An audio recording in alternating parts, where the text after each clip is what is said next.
Bonsoir à tous, nous sommes le mardi 22 juillet 2025 et voici les principales actualités à travers le monde.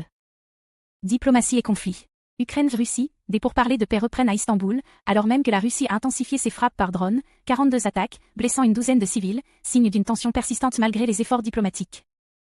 Israël-Gaza, l'escalade se poursuit, au moins 72 Palestiniens tués en 24 heures, majoritairement par la faim et les bombardements, alors que les Nations Unies dénoncent l'aggravation de la crise humanitaire.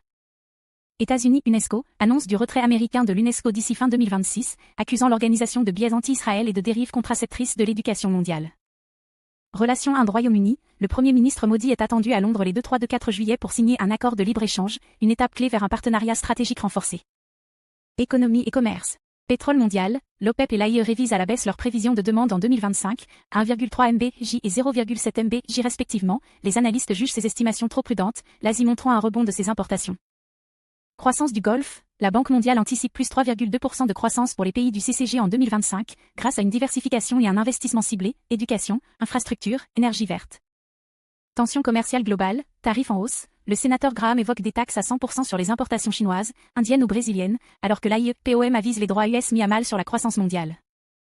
Entreprises et marchés financiers, insolvabilité en baisse, 6% en juin en Angleterre et Pays de Galles, apaisement perçu, mais inquiétude persistante sur l'inflation et les consommateurs. Politique monétaire américaine, le gouverneur Waller réclame une baisse des taux de 0,25 points à la fin juillet, en contradiction avec l'aile plus vigilante de la Fed. De crainte que la guerre tarifaire n'enflamme l'inflation.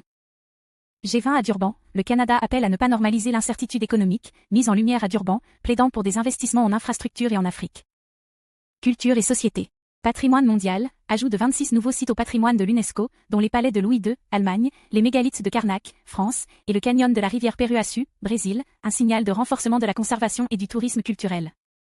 BBC Prom, Royaume-Uni, l'édition 2025 des Prom a démarré le 18 juillet, avec 86 concerts incluant des créations contemporaines et la participation des orchestres de Vienne et d'Amsterdam et sera diffusée sur BBC 1/4 et Radio 3.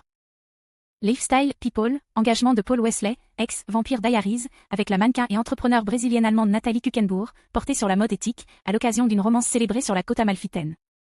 Voilà pour ce tour d'horizon de l'actualité mondiale en ce 22 juillet 2025. Merci de votre attention, prenez soin de vous et des autres, et on se retrouve demain pour un nouveau point complet.